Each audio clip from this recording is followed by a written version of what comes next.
আসসালামু আলাইকুম বিয়াস, সবাই কেমন আছেন? আশা করি ভালো আছেন। আমি শারীরিক অসুস্থতার কারণে আর রোজার কারণে সব দিকে মিলিয়ে ভিডিও দিতে পারিনি, আন্তরিকভাবে দুঃখিত। আশা করি সবাই ভালো আছেন, আমিও ভালো আছি, আল্লাহর রহমতে এখন সুস্থ হয়েছি।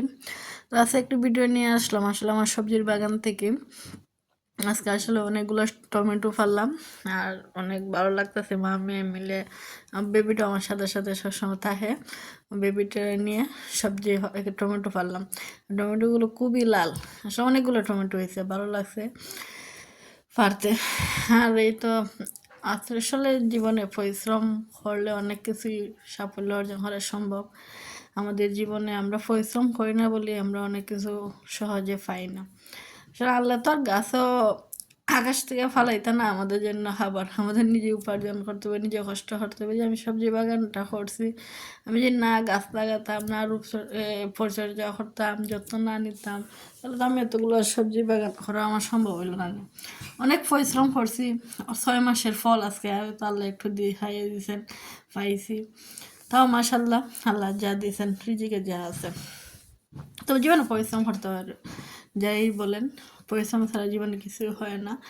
আমরা অনেকেই অলসতা ভাবি যে দুধ ওইব কি না, এই জায়গাতে হবে না, এটা লাগে। আমরা তো দেখতে আসলে চেষ্টা করা লাগবে, চেষ্টা ছাড়া কোনো কিছুই উপায় নেই। অসাধ্য সাধ্য করার মতো ক্ষমতা আমাদের আছে, আমাদের মানুষেরই ক্ষমতা আল্লাহ দিয়েছেন। তো যাই হোক, এখন নিচ থেকে চলে আসলাম আবার ছাদে। তো অনেকগুলো বড়ি আনা হয়েছে, প্রায় 6 কেজির মতন। তো এগুলো শুকাতে দিলাম, দিকে শুকানো হয়েছে মোটামুটি, আরও শুকাতে হবে। তো আসলে নেড়ে দিলাম একটু।